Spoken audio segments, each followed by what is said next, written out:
Kamusta pong muli mga katambay? Nagbabalik po muli para po magkomento po sa inyo.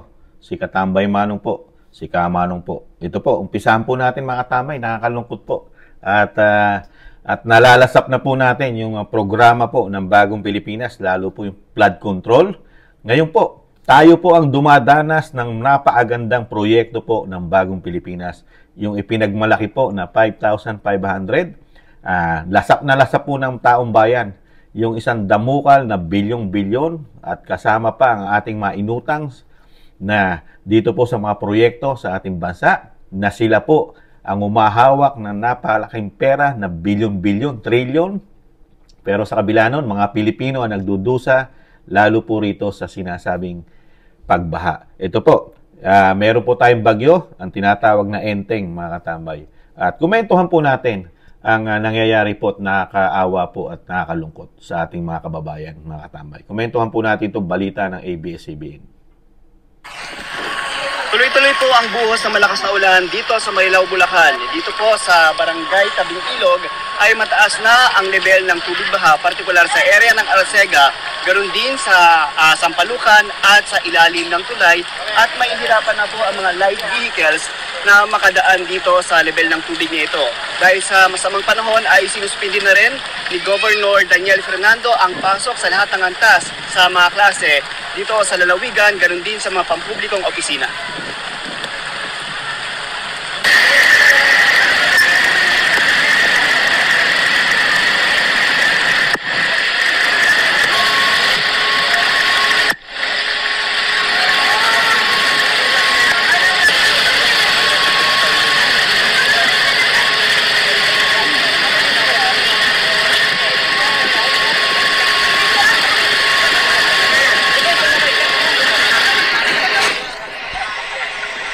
Yan po mga tamay, nakakalungkot po. Talagang meron po talaga tayo dahil tayo po ang bansa natin, immune na immune po talaga sa bagyo ang ating bansa. Hindi lang po bagyo, lahat po halos ng sakuna ay nararanasan na ating bansa, di po ba? Yung, wag naman sana, lindol, meron tayo niyan. Siyempre, una, bagyo. At yung sinasabing bulkan, di po ba? Meron tayo niyan. Kaya kumpleto po ang ating bansa, mga katambay. Kaya pera pa yung mga sinasabing huwag naman sana, mga sunog, di ba? Nararanasan natin yan eh. Pero yung sinasabi nga ni Kamanong na tayo yung nagbibigay ng pondo ng gobyerno. Sila po ang umahawak yung ang opisina po ng Pangulo at ng Kamara. Sila po ang gumagawa ng budget ng pagtugon sa mga pangangailangan ng ating bansa. Lalo yung sinasabing maganda sanang sitwasyon ng ating pamumuhay. Di po ba? At lalo na yung proteksyon natin sa ganito, sakuna, lalo sa baha. Di po ba? Kaya nga po binabudgetan po natin yan. At nakakautang pa tayo ng napakalalaking pera, numero, na talagang taon-taon ay talagang nakakalula po ang budget. Di po ba? Kasi ito po ang nakakalungkot eh. Sa kabila po ng napakaraming pinagmalaki ng ating Pangulong Marcos nung SONA na natapos na raw po sa kanyang proyekto na 5,500 na flood control. Ito naman sa buong Pilipinas, mga katambay. Pero sa tingin ni Kamanong, mas marami pong naipagawa ito sa Luzon. Dahil unang-una ang Luzon ay talagang napaka below sea level po ang karamihan po nating syudad sa Luzon, di po ba? Konting pag-ulan lang, konting bagyo, talaga nagkakaproblema na po ang ating ang Luzon, di po ba? Unang-una po siyempre Metro Manila. At siyempre yung mga karatig probinsya, lalo ngayon ang Bulacan. Ang Bulacan po talagang lagi po talagang kasama sa pagbahayan, di po ba? At yung Laguna, di po ba? Lalo sa Metro Manila, di ba? Napakarami po. At yung sinasabi, dinadaanan po, lalo pagka ang bulkan, ang dam na natin ang sinasabing magbabawas. Nandiyan ang Marikina. Di po ba? Pero sa kabila nun, ang sinasabi nga ni Kamanong, sa kabila nun na taon-taon, meron tayong napakalaking budget, lalo po sa DPWH, di po ba? Na talagang nagtutugon po at mismo pinatotoo ng isang Pangulo ng Pilipinas sa kanyang 2 taong panunungkulan ay yung kanyang natapos, yung kanyang natapos, nakapagtapos na raw po siya ng 5,500 na flood control. Pero ito po, ang nararanasan po ng mga Pilipino, pangkaraniwang bagyo pa lamang ito, mga katambay. Hindi po ito super typhoon ang sinasabi natin, mga katambay, at ng Pag-asa. Pero, nasaan na yung flood control na inaasahan natin, na binadgetan natin ng napakalaking pera, mga katambay. Daan-daang bilyon, halos 1 bilyon ang nagagastos natin sa proyekto ng DPWH, mga katambay. Lalo po yung sinasabing flood control para po wala na raw pong pagbaha. Kung meron man tayong baha, napakabilis na po. Hindi na po tatagal ng napakatagal. Kung talagang totoo, yung proyekto ng flood control. Kasi mawawala po yan dahil sa pamamagitan ng flood control. Di po ba? Yung pagbaha, kung tutuusin, sa mga pag-aaral, kung talagang totoo yung mga proyekto na ganong karami, yung mga pagbaha na ganyan po nangyayari sa atin, makokontrol na po yan. Dahil gagana po dyan yung blood control. Pero wala po yata tayong nakita at wala na rin pong mga investigasyon dyan po sa flood control.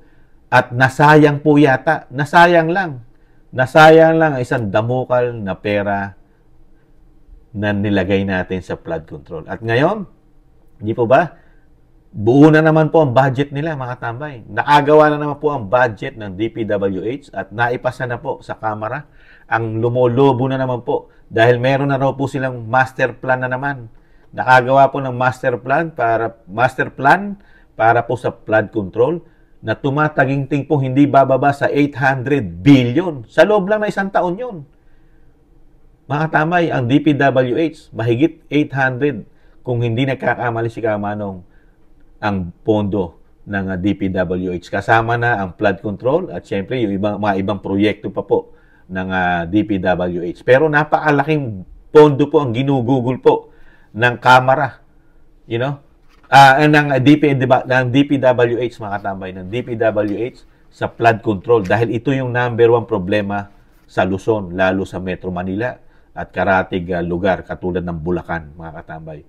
Pero sa kabila nun, nauubos yung daan-daang bilyon natin na taon-taon pa rin nating nararanasan yung ganitong sistema sa ating pamumuhay.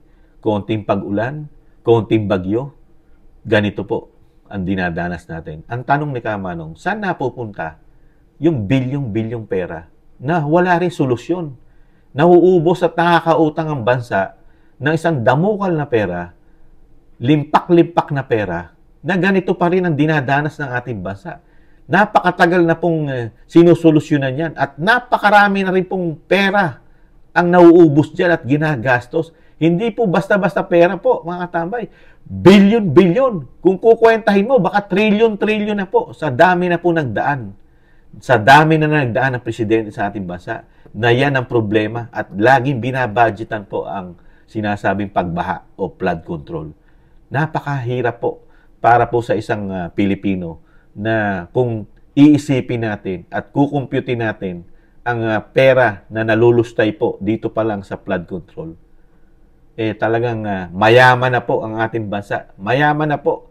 Mayaman na tayo sa lahat dahil yung perang nawawaldas, kung nilagay po natin ito sa mga programang pangnegosyo, mayaman na tayo. Dito, tinatangay lang po ng baha. Nalulubog lang po sa baha yung programang bilyon-bilyon.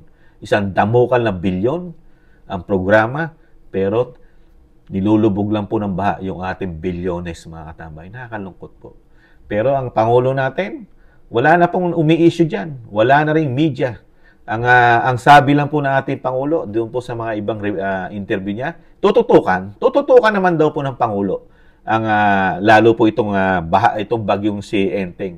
Tutugunan naman po ng Pangulo yung mga pangangailangan po na naapektuhan ng bagyong Enteng. Tutugon naman po. Dapat lang naman po tugunan ng Pangulo yun dahil unang-una, pera po ng taxpayer yun. At hindi naman po pera ng Pangulo yun.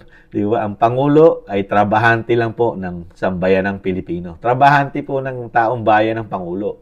Kaya lahat po ng kanyang desisyon ay kailangan gawin niya para sa kanyang pinagtatrabahuhan. Yun po ang totoo ron Kaya hindi po dapat ang Pangulo, ang dating parang lahat ng pagtugon nanggagaling parang kinikredit mo sa Pangulo. Trabaho niya po yun. Pumasok po siyang trabahante ng mga Pilipino. Kaya dapat po, lahat ng trabaho niya ay kailangan pabor sa mga Pilipino. Kaya nga lang, yung trabaho po ng Pangulo, hindi po natin nakita na nagtrabaho po siya pagdating po sa flood control.